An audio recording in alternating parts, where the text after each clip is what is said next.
Para otros.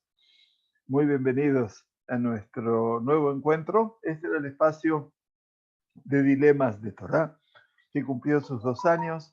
Y este año hacemos un intento por seguir estudiando un tanto más nuestras fuentes. Y en este caso queremos compartir con todos ustedes el apasionante escenario de las Megilot. Las famosas Megilot que ocupan un escenario muy particular en el seno de nuestro Tanaj, cuando todas ellas obviamente representan no solamente un contenido histórico, sino también y por sobre todo una enseñanza, llamémosla vital, porque en última instancia el sentido de nuestro Tanaj, ¿no? Es un aprendizaje, como la Torá lo indica. Torá es Lashon Ora'a, lenguaje de Ora'a. Por eso es importante que sepamos que nuestro Tanaj, eventualmente, que nuestro Tanaj, Shavuot Tov, Shavuot Tov. Yo hoy estoy con el tiempo muy cortito porque enseguidita tenemos que terminar porque tenemos que ir a Tefilat Minja a las 5 menos cuarto. Entonces, nuestro Tanaj está compuesto por 3 compartimentos fundamentales. La T del Tanaj, como todos saben, representa la Torah.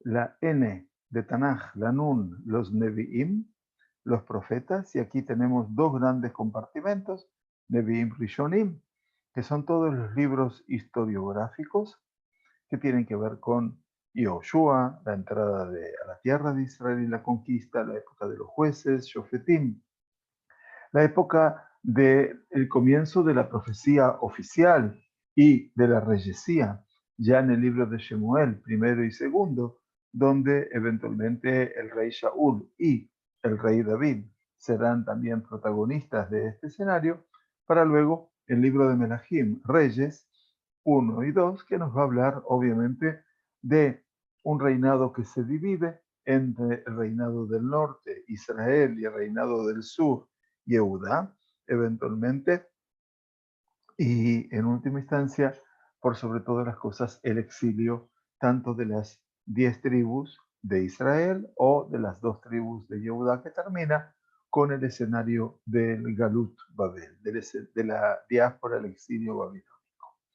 Los profetas Aharonim, los últimos, el gran bloque de los profetas mayores, Yeshayahu y Irmiau, que van a ser los que vivan obviamente toda la época de la reyesía y de los exilios, Isaías y Jeremías, y luego el profeta Yehezkel, que ya es un profeta que está en el exilio babilónico. Luego encontraremos que hay un compacto de 12 profetas, Tre Azar, los 12 profetas menores, y estos 12 profetas se consideran menores no porque no fueron importantes, sino que su profecía es una profecía kebushá. Kebushá quiere decir que no se escribió todo lo que ellos dijeron o profetizaron, sino lo que era necesario para las generaciones.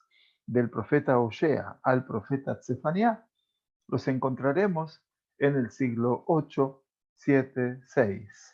Pero ya Haggai, Zeharia y Malají, los 3 últimos profetas, y Malají es el último profeta, estarán en el siglo V que marca el retorno de los judíos a Sión desde el exilio de Babilonia, y son los 3 profetas que participan de la construcción del segundo templo de Jerusalén. Bueno, así a vuelo de pájaro estamos viendo un poquitito el compartimento de Nevi'im. Y así llegamos entonces al último compartimiento, que es una Kaf, quiere decir la letra Kaf en hebreo la traducimos como K, ¿no es cierto? Sería una KH para hacer más suave su sonido, y que son los Ketuvim, con Kaf, que quiere decir los escritos, escritos que son escritos últimos de nuestro Tanaj. Y acá tenemos una estructura muy particular. Ante todo, lo que los Jajamim vieron en llamar Sifruta Jochma, la literatura de la sabiduría, donde tenemos 3 libros que están allí incorporándose en la literatura de la sabiduría y se llaman Teilim, Mishlei e Iov. Si yo invierto el orden de Iov, Mishlei, Teilim, veré que la palabra Iov se escribe con Aleph, acá tengo la Mem y acá tengo la Taf. Acá tenemos los libros de Emet. Por eso se llaman los libros de la sabiduría. El libro de Salmos, el libro de Proverbios, el libro de Iov. Y aquí, en este orden sucesivo, aparecen las Megilot, como un ramillete de 5 Megilot. Ellas son Shir HaShirim, el cantar de los cantares, Ruth, que no necesita traducción, Eija, que es la de Lamentaciones, que leemos en Tisha B'Av, Kohelet, que es el Eclesiastés, y la Megilá de Esther, que es nuestro objetivo inicial. Un poco por la distancia que nos acerca a la festividad de Purim en febrero, si Dios quiere, del 2021. Y entonces acá están las 5 Megilot. Están ordenadas de acuerdo a su tiempo de lectura en el año. Sabemos que el primer mes de la Torá es el mes de Nisan. Y por eso aquí los autores, quienes ordenaron estos libros tan importantes, pusieron el Shir HaShirim, el cantar de los cantares, porque es el que se lee en Pesach. La siguiente Megilá es la que se lee en Shavuot, Ruth. La siguiente Megilá es la que se lee el 9 de Av, en el mes de Av. La siguiente Megilá es la que se lee en Sukkot, en el mes de Tishrei, Kohelet. Y la siguiente Megilá es en el mes de Adar, que es en Purim, y es Megilat Esther. Ese es el orden al que pusieron las Megilot, no por extensión, que es más importante, que es no menos importante. No, no, no. Se pusieron simplemente para que supiésemos que las Megilot forman parte de un esquema de pensamiento rabínico y que obviamente hay diversos autores. El Shir HaShirim es el rey Shelomo, por supuesto, junto con Mishlei. Ruth se lo atribuye al profeta Shemuel, Mamash, a nuestro profeta Shemuel, que lo vimos aquí. Luego Eija es el profeta Jeremías, que vive la plena destrucción. La Megilá de Coelet, otra vez, al mismo autor de Shir HaShirim, el rey Shelomo, que esta tríada, Mishlei, Shir HaShirim y Coelet, son un poquitito su puñado de libros, aunque escribió más de 3.000 libros y metáforas y poesías, etc. Y por último, Esther, cuya redacción pertenece a Mordejai y Esther, los héroes, llamemos así, los Giborim de la Megilá, y que obviamente cuentan con el aval de los sabios de la Gran Asamblea, quienes van a ser aquellos que finalmente le den la autorización definitiva a esta Megilá para ser leída y autorizada. Luego ya los Ketubim empiezan a tener libros muy importantes, como el libro de Daniel, que es el profeta Daniel, que es un profeta en el exilio. Uno de los tantos jóvenes, junto a sus amigos, Hananiah, Mishael, Azariah, que fueron exiliados por Nabucodonosor y fueron educados en palacio. Y ellos fueron los que mantuvieron con tanta vigencia lo que fue su tradición judía, y por supuesto que no aceptaron ser idólatras y mucho menos comer todo aquello que representaba lo no kasher. Y los libros de Ezra y Nehemías, que son 2 columnas vitales de la restauración del pueblo judío en Sion después del exilio de Babilonia. Ezra y Nehemías, los fundadores de la Knesset Agdolá, de la Gran Asamblea, y ahí están, al pie, cerrando todo el libro de los Ketubim, y su escrito último, que fue el relato que ellos hacen de todo el relato bíblico, pasando por todos los conceptos históricos, en el libro que se ha traducido como Crónicas y se dice Divrei Hayamim. y que tiene dos estructuras, tanto el 1 como el 2. Bueno, este es un vuelo de pájaro, como les decía, acerca de lo que estamos tratando de aprovechar, de intentar comprender un poquitito de todo lo que es este escenario tan particular. Y entonces, antes de, por supuesto, necesitamos ahora introducirnos un poquitito en el mundo de la Megilá. Nos vamos a acompañar por un libro llamado Mor Behadas, que es una excelente creación del Rab Igal Ariel, con quien estudiamos Tanaj en general, un excelente docente de la Úlpena de Jispín, allí donde estuvimos en algún Shabbatón, en el norte de Israel, una maravilla del lugar, y allí en ese lugar nos hospedamos, en el lugar donde estudian las jóvenes, es un lugar para señoritas, eventualmente, y allí estábamos eventualmente pasando un Shabbatón. Allí tuvimos nuestro primer encuentro con el Rab Ariel, desde el cual y entonces trazamos una verdadera amistad. Bueno, lo primero que se pregunta el Rab Ariel con respecto a Megilat Esther, si es una Megilá. Bueno, quiero explicar que el concepto Megilá, para ustedes, ya lo vamos a ver. Megilá viene de un verbo, Gimel Lamet Lamet, que es legalel. Legalel es como después de la palabra galgal. Galgal saben que es una rueda que rueda, que gira, ¿verdad? Muy bien, la Megilá también es como un galgal, porque en última instancia se la va girando y toda la Megilá era un texto que se plegaba sobre sí mismo y se ampliaba, como el Sefer Torah. Nada más que los textos sagrados estaban escritos siempre en Megilot, siempre. No había libros como nosotros hoy tenemos en la imprenta. Era todo el texto, era Megilá, quiere decir un cuero apergaminado, trabajado, por supuesto, escrito finamente y delicadamente como el Sefer Torah. Y así como el mundo ashkenazí tiene el Sefer Torah con sus dos palos y se lo abre delante de la gente, el mundo sefaradí tiene la misma estructura, nada más que tiene un tic, una cobertura por fuera. La Megilá entonces es ¿por qué? Porque mitgalgel.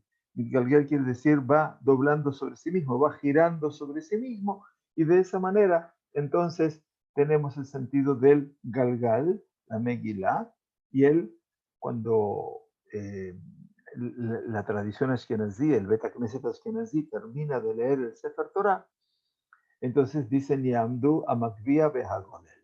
Ellos muestran el Sefer Torah al final de la lectura, no como los sefaradim, que muestran la lectura al principio. Antes de empezar se muestra la Torah. Los ashkenazim lo hacen al final. Entonces sube la persona que levanta la Torah, el Makvija, el que la levanta, y después viene el Golel. Golel es una vez que el Makvija se sienta con la Torah, viene el Golel y entonces toma ambas maderas, que se llaman Etz Haim, y va girando, girando, girando, girando hasta que cierra la Torah. Bueno, ese es el modelo de lo que estamos pensando en lo que es la Megilá. Pero partamos también de una base sustantiva, como yo enseño generalmente, a Megilá, Megalá. La Megilá también nos viene para hacer un gilui, para hacer un descubrimiento. Viene a mostrarnos algo muy, muy, muy singular, algo que parece estar oculto, algo que no está a la vista y que vamos a lograr eventualmente descubrir. Bueno, eso sabemos que es Megilat Esther, aunque todas las Megilot tienen un sentido crítico. Entonces ahora, eh, con vuestro permiso, vamos a tratar de dar una explicación, una introducción. Hoy vamos a hablar solamente de la introducción, Bezrat Hashem, de lo que representa esta Megilat Esther. Lo que planteaba el Rab Igal Ariel Shilita era si esta es una Megilá histórica o espiritual. Es difícil a veces entender hasta dónde quiere la Megilá llevarme. Y entonces dice, Megilat Esther en general Es una Megilá que sale de lo común, sale de la norma en los textos bíblicos, porque no se parece ni en su estilo, ni en sus contenidos a los restantes libros, obviamente, de el Tanaj. ¿Por qué? Dice, porque todos los libros de la Mikra del Tanaj, obviamente, están indicando, ante todo y por sobre todo, la mano de un creador, esa mano de Dios que actúa en la historia. Todos los libros de la Mikra del Tanaj, desde la Torá hasta el último, están indicando también cómo la conducción de Dios en el mundo se da y, por supuesto, nos traen la palabra de Hashem al ser humano. La Torá por excelencia, los Nevi'im, los profetas, por supuesto, que con mucho más valor. En Megilat Esther, como todos sabemos, el nombre de Dios no es mencionado y en general no hay una aparición concreta descubierta, ¿no? Revelada de la palabra de Dios o de Dios en sí, mientras que lo que sí aparece en Megilat Esther es el sorteo, las suertes, aquello que se echa a suerte y que aparentemente el sorteo, las suertes, todo este tipo de manejo de una realidad parecen ser los que van a determinar aparentemente los andariveles de este mundo. Ese es el primer elemento que hace a la Megilá de Esther, que vamos a estudiar con detalle, con mucho detalle. Nosotros no vamos a estudiar lo general. Lo general lo podemos leer en casa y con eso vamos a haber ganado muchísimo tiempo de saber la Megilá. Pero lo quiero que queremos es analizar con mucha paciencia, con mucha dedicación, como hacemos en nuestros cursos en general, todo y cada uno de estos aspectos. El segundo aspecto que mencionaba el Rab era acerca de lo que se llama la Yeshua, la salvación en la Megilá. Quiere decir lo que va a traer la salvación a Israel de un decreto nefasto que era nada más y nada menos que el exterminio, el genocidio del pueblo judío, se produce como un hecho real y concreto, pero esa salvación, esa Yeshua, no viene a redimir ni viene a liberar en ningún otro sentido, material o espiritual. Quiere decir, nos salvamos de una circunstancia, pero seguimos siendo esclavos de Ahasverosh. Seguimos pagando impuestos a Ahasverosh. Y en el nivel espiritual, eventualmente, va a haber una modificación, es cierto, pero así todo, eso no lleva al grueso del pueblo judío a volcarse hacia la tierra de promisión, que es esa tierra de Israel, que ya estaba habitada por las ondas de Aliá, por las olas, perdón, de Aliá, que habían empezado en la época de Ciro, el rey de Persia. Y entonces ya había judíos de vuelta en Jerusalén, ya Ezra y Nehemías estaban construyendo la muralla, construyendo el templo, estaban enseñando Torah, y sin embargo los judíos de Persia se quedaron tranquilos y apacibles bajo la quietud de un imperio que no ofrecía mucha quietud. Por otro lado, ese no es un detalle menor. Por otro lado, en general, los libros de nuestro Tanaj, en general, dirigen, guían al ser humano y al pueblo en los caminos de lo que es Musar, la ética, la moral, tan cara para nosotros que la estudiamos semanalmente con el Rab Volve, y de la Torá, y les enseñan al hombre permanentemente poder corregir una a una sus acciones y sus errores. Pero la Megilá, en general, evita de explicarnos por qué fueron castigados el pueblo de Israel, a causa de qué pecado sobrevino sobre ellos el decreto ese tan nefasto que determinó Amán, y no sabemos verdaderamente sobre qué tenían que hacer Teshuvah.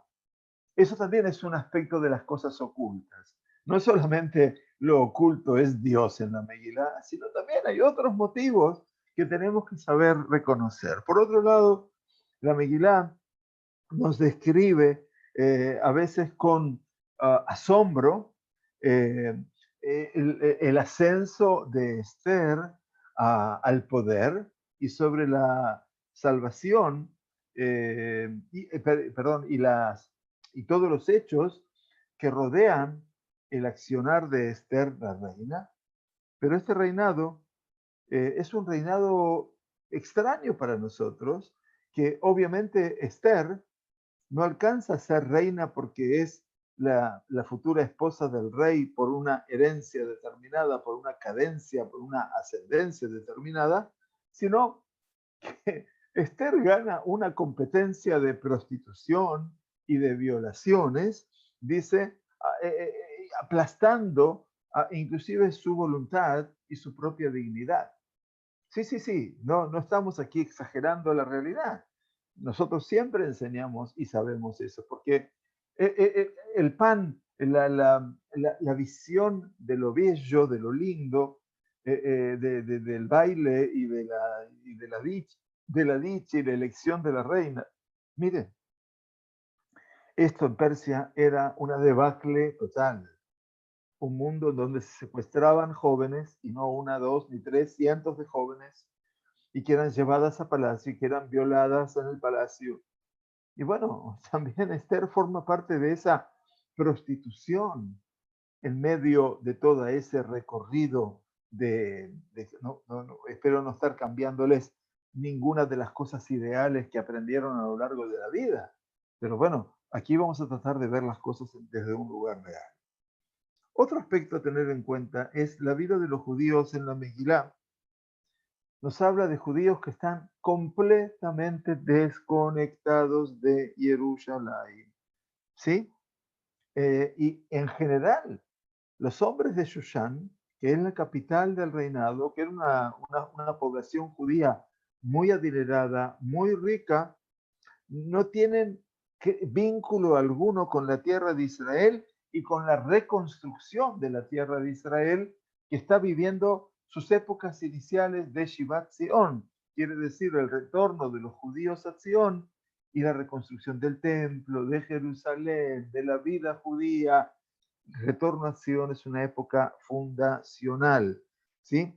Entonces, esta desconexión absoluta, este corte tan abrupto, les resulta difícil, particularmente a aquellos que entienden que los sucesos de la Megilá pasaron después de la declaración de Ciro, en el momento que el segundo templo de Jerusalén estaba construyéndose. Todo el Tanaj, todo el libro de Divrei Yamim, las crónicas, el final del libro de Divrei Yamim, el libro de crónicas, termina hablando de la declaración de Ciro, Atzarat Kodesh, donde allí Ciro, que logra el imperio persa vencer a Babilonia, habla en nombre de Dios y de cómo el Todopoderoso lo ha designado su Sheliach, su emisario, para construir eventualmente el Bet HaMikdash en Jerusalén, y allí invita a su pueblo, el pueblo de Israel, para que sean los protagonistas de ese retorno y de esa construcción, increíblemente. Muy bien, un sexto aspecto. La Megilá conoce muy bien la lengua persa, el parsit, las costumbres del reinado, la estructura del palacio y muchos de los otros lados y aspectos de la realidad de esa época.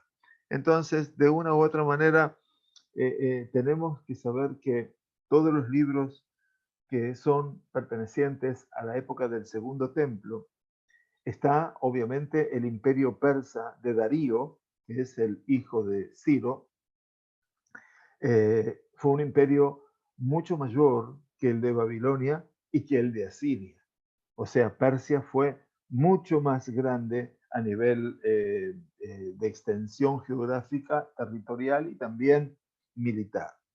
Darío conquistó a Media, quiere decir los Medas, a Egipto, a Asia Menor, e hizo un pacto con los fenicios, nomás allí en Cartago, y su reinado se extendió sobre todo el mundo cultural desde, como dice la Megilá, Odu at Kush, desde la India hasta Etiopía. Quiere decir, el reinado persa, el imperio persa, extendió su periodo por casi más de 200 años, mientras que Asiria había gobernado el mundo por 100 años y Babilonia por 70 años. Eso es lo que duró el exilio del pueblo judío. Por lo tanto, el gobierno persa, el imperio persa, también tuvo una mayor calidad desde la perspectiva de sus anteriores, de sus predecesores, porque primero fue un gobierno, un imperio muy fuerte, que a su vez había generado toda una sensación de bienestar y seguridad hacia los habitantes. Es un imperio que se dedicó al trazar caminos, al desarrollo de la economía y también estableció, aunque les parezca mentira, una moneda estable, sin ser el dólar, ¿no? Entonces, de una u otra manera, Persia construyó en este mundo un reino liberal y tolerante también, ya vemos con los judíos, lo fue, que les dio autonomía cultural y religiosa a todos los pueblos y por eso la mayor parte de los pueblos aceptaron este imperio y vivir tras él. Y por eso duró tanto, 200 años. ¿Sí? Yo creo que estas cosas son importantes de saber, de conocer, para ponernos en la órbita de la Megilá. Eso es lo primero que quería decir.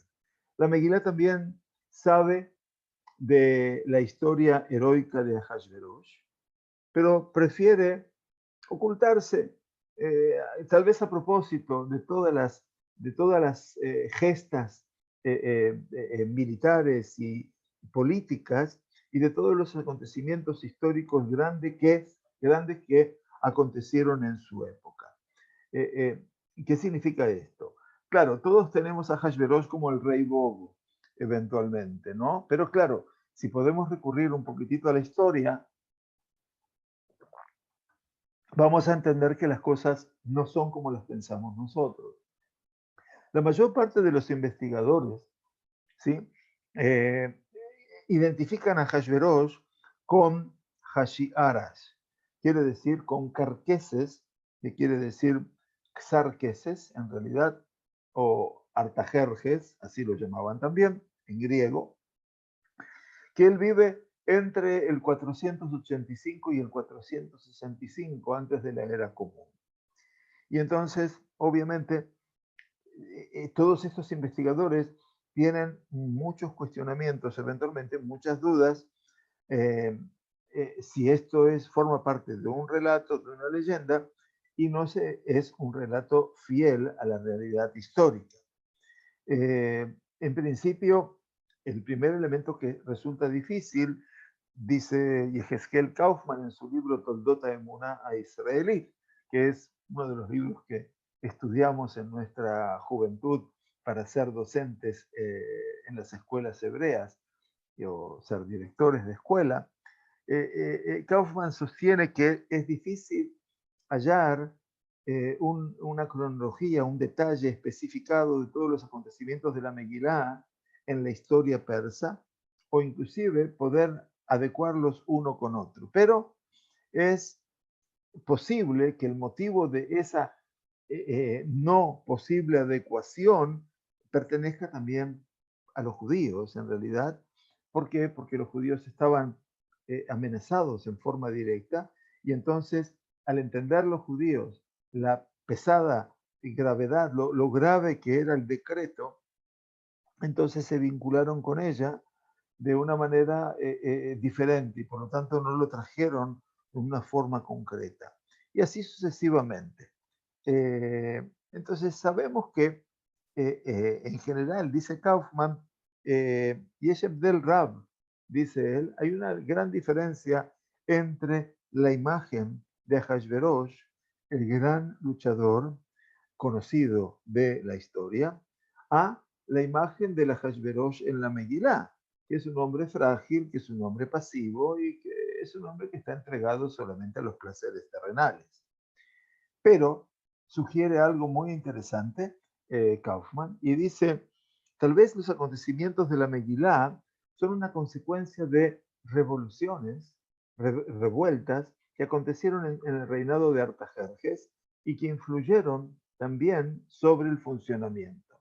En el año 486, antes de la era común, asumió Artajerjes al gobierno a partir de que logró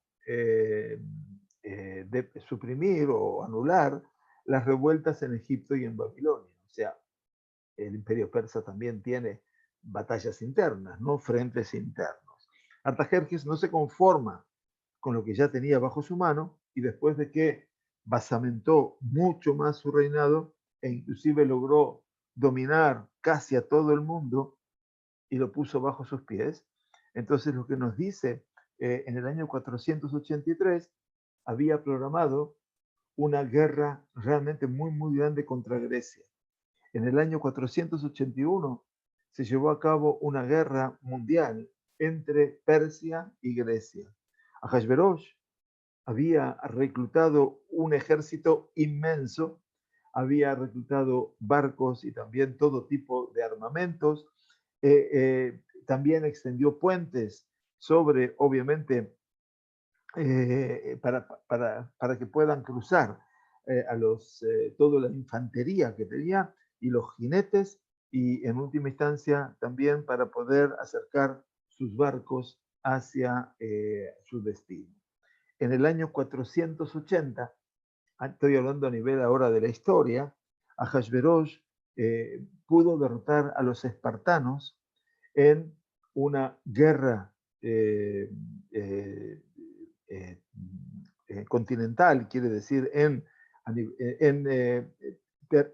Teramópilis, y conquistó allí media isla de Grecia junto con Atenas.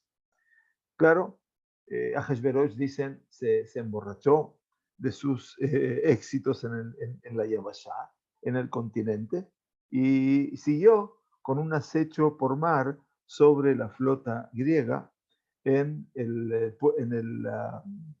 estrecho de Salamis, y allí obviamente tuvo su gran primera derrota. Bueno, en el año 479, bueno, las guerras siguen. Todo esto para para no aburrirlos eventualmente, nos muestra que tenemos un Ahasverosh muy diferente al que conocemos. Y sin embargo, el Ahasverosh de la Megilá es completamente distinto a este. La Megilá no nos cuenta nada de todo esto. No nos cuenta nada de la gran proeza y ya de las guerras que hubo con Grecia antes. Recuerden que Grecia va a ser el imperio que llegue después. O sea, Alejandro Magno no viene gratuitamente a ocupar el mundo. Entonces, la Megilá se escribe en un lenguaje casi popular, de relato, de cuento, no racional, ni siquiera histórico, y obviamente la Megilá se ocupa fundamentalmente de las condiciones internas de ese reinado. ¿Está bien? Entonces, este libro no es un libro histórico en principio, porque no relata en forma sistemática la historia de Israel y de sus reyes y todo lo que pasó allí, sino las cosas que tuvieron un sentido interno, espiritual, llamémoslo, y moral. Entonces, obviamente, también es importante saber que así pasa en algunos otros libros también, como el libro de Yoshua, por ejemplo, en donde se describen, eh, eh, no se describen las guerras que liberaron Yoshua, Shaul, David en general, pero sí el libro de Yoshua o el libro de David o el rey David o de Shaul habla de un fracaso moral. ¿Sí? Bueno, eso ya lo vamos a ver ya internamente. En séptimo lugar, el Rabariel también nos solía enseñar que las cosas centrales de la Megilá quedaron completamente ocultas, quedaron no al descubierto y sus motivos tampoco fueron explicados.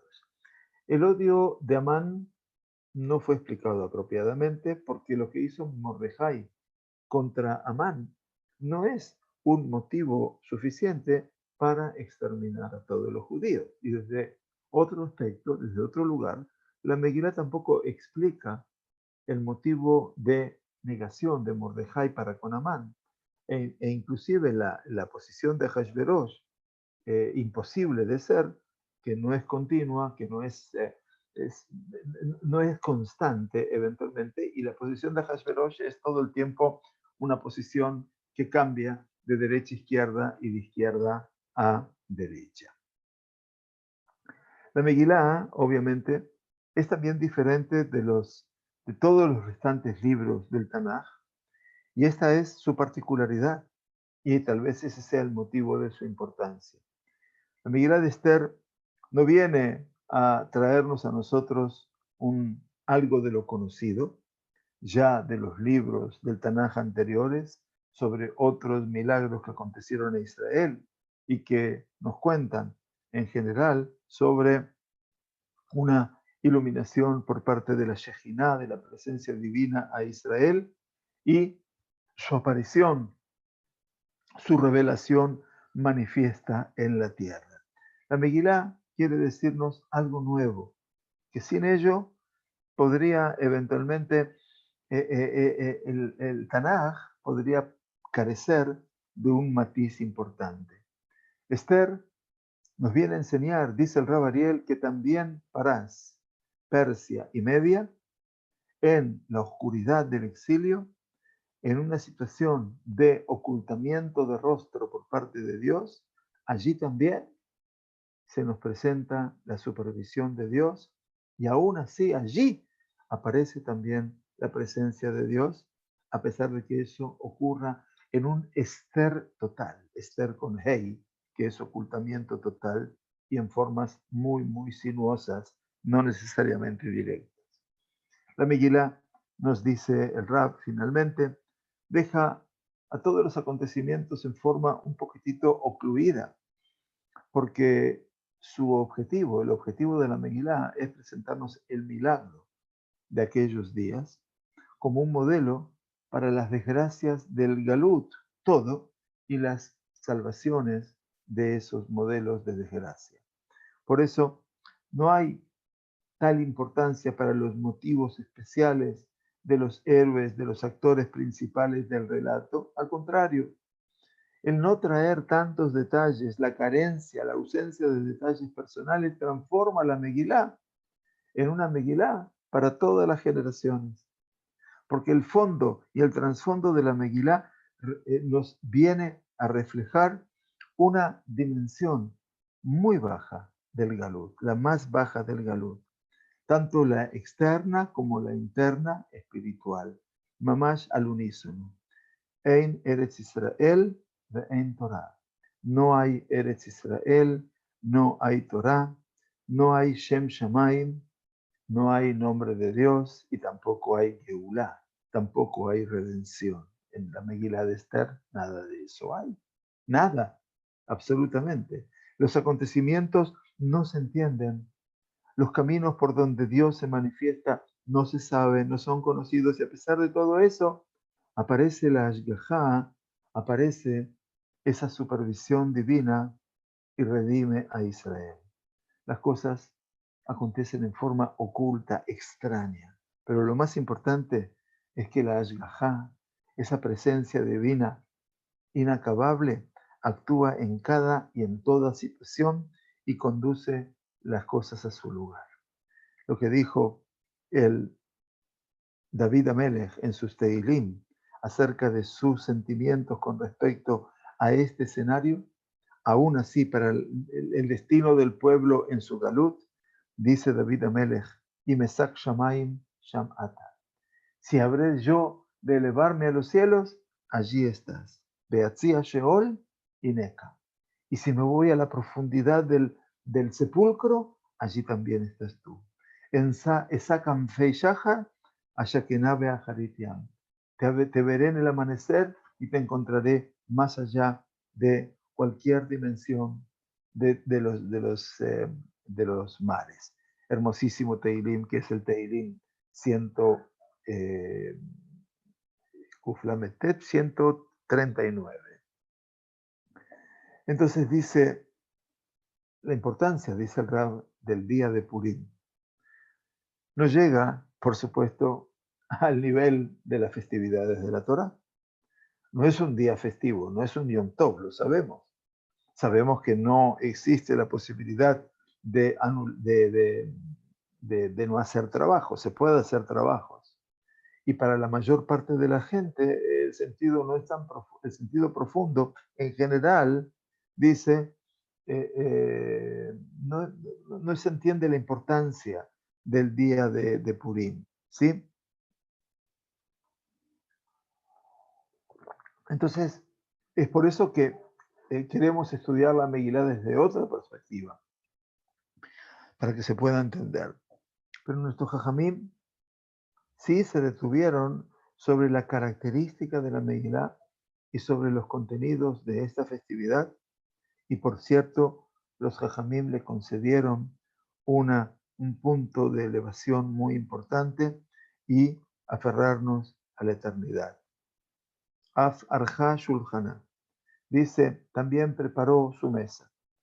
Dice, preparó para ella Esther un shulchan en el mundo presente y en el mundo venidero, una mesa. ¿Veis? Dice, ¿cuál es la mesa que preparó Esther para este mundo y para el mundo venidero? De Shem Tov Shekantala Baolam Hazeh u Baolam Haba. Es el buen nombre, que es el mejor regalo que podemos tener, que lo hizo para este mundo y para el mundo venidero. Dicen los Jajamim, atención, Midrash Mishle, Shekola Moadim Atidim Betelim, que en el futuro todas las celebraciones habrán de ser anuladas, Biemea Purim, y los días de Purim, Einam Betelim Leolam, no van a ser jamás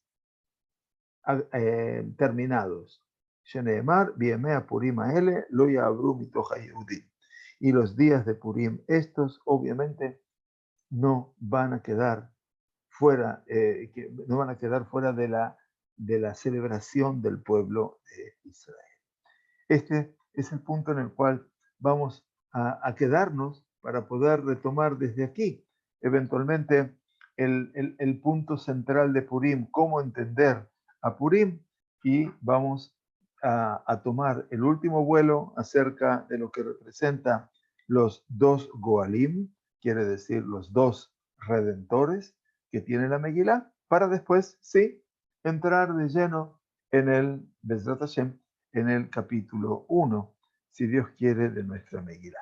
Esperemos que nuestro estudio, el material no lo tengo escrito, sino con mucho gusto lo pasaría, pero bueno, también podemos estudiar Torah oral, basta que cada uno pueda entenderlo de la mejor manera. Bueno, muchas gracias por estar con nosotros, Bemet, y esperemos encontrarnos los lunes a las 4 de la tarde, es el encuentro nuestro, ya que el día termina muy pronto y la tefilá nos espera de inmediato. Bueno, encantado, bienvenidos a todos, gracias por estar con nosotros y nos vemos, si Dios quiere, la próxima semana.